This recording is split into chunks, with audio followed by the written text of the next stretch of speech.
Ever feel like just one face in a crowd? Mm. Yeah. Well, today's deep dive takes us back to a time when counting every single person, like literally every single person, was a really big deal. Oh, wow. We're going back to an ancient census in the Bible from the book of Numbers. Okay. And trust me, it's way more interesting than it might sound at first. I'm intrigued. We're talking about the second census of the Israelites, and this one's kind of special. How so?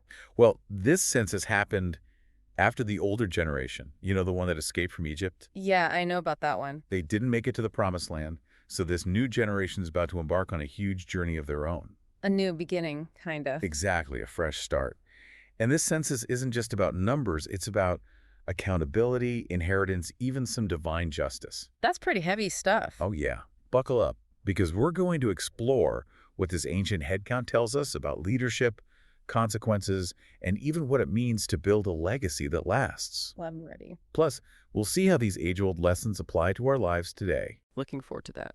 So first things first, this is Census 2.0 for the Israelites, happening in the plains of Moab. Right. The first one happened right after they left Egypt. Hmm. But get this, 40 years have passed. Oh, wow, 40 years. That means a whole generation died out in the wilderness. That's a stark reminder of the consequences. Yeah, for sure. Now let's talk numbers, because the scale here is just mind-blowing.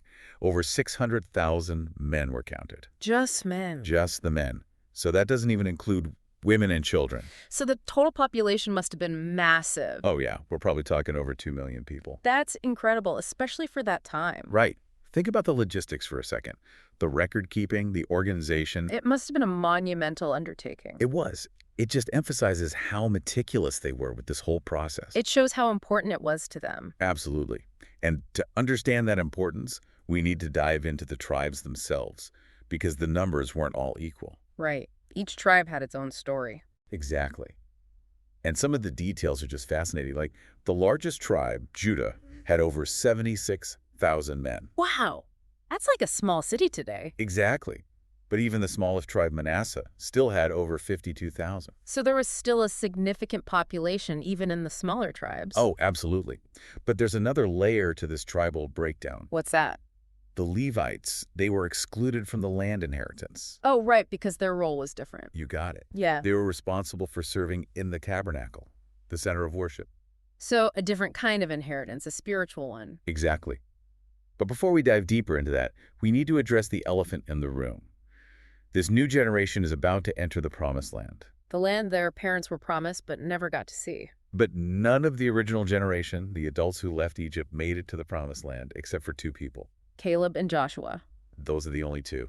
Everyone else. It's a sobering reminder that disobedience has consequences. It really highlights that, doesn't it? This new generation is literally inheriting the consequences of their parents' actions. It's a heavy burden to bear. For sure. But there's another angle to this inheritance thing, and it's tied directly to the census results. The way the land was going to be divided was based on the population numbers. So more people meant a bigger inheritance. Precisely.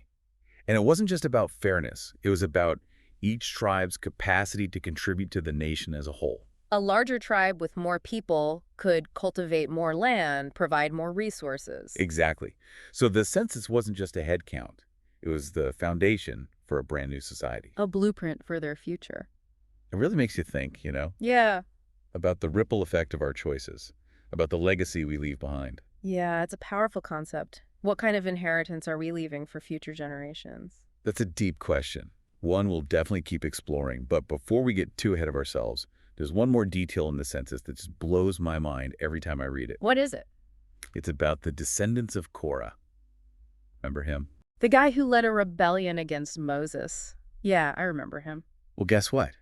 His descendants are still around during this census, serving as Levites. That's pretty wild. I wouldn't have expected that. I know, right? It shows that even within judgment, there can be redemption and continuation. It's like a second chance, a chance to rewrite the family story. Exactly. It adds a whole new layer of complexity to this idea of inheritance, doesn't it? Definitely. It makes you wonder what it truly means to inherit something, whether it's physical land, a spiritual responsibility, or even the consequences of past choices. That's a great point. And speaking of the Levites, they were excluded from the land inheritance altogether, weren't they? That's right. They had a completely different role to play. Their inheritance wasn't land, but the responsibility of serving in the tabernacle. The tabernacle, the center of worship for the Israelites. Exactly. Their legacy was tied to the spiritual life of the nation. It's an interesting concept, inheritance that isn't material. It really makes you think about what we consider valuable. Yeah, what's truly worth passing down? The Levites, they were entrusted with preserving the faith and traditions. Passing those intangible treasures down through generations. It's a powerful idea, that kind of inheritance. It makes me wonder if we could apply that to us today. Absolutely. We may not have a physical promised land to divide, Right. but we do have a responsibility for the world we're shaping. Our actions have consequences. For sure, this ancient census isn't just a historical curiosity. I'm seeing the connection to our present. It holds up a mirror to our own lives. The Israelites, they were building a new society. And in a way, so are we, with every choice we make. It's kind of like we're all part of an ongoing chain of inheritance. Passing down not just possessions, but ideas, beliefs, even the impact of our decisions. Wow, that's a lot to think about.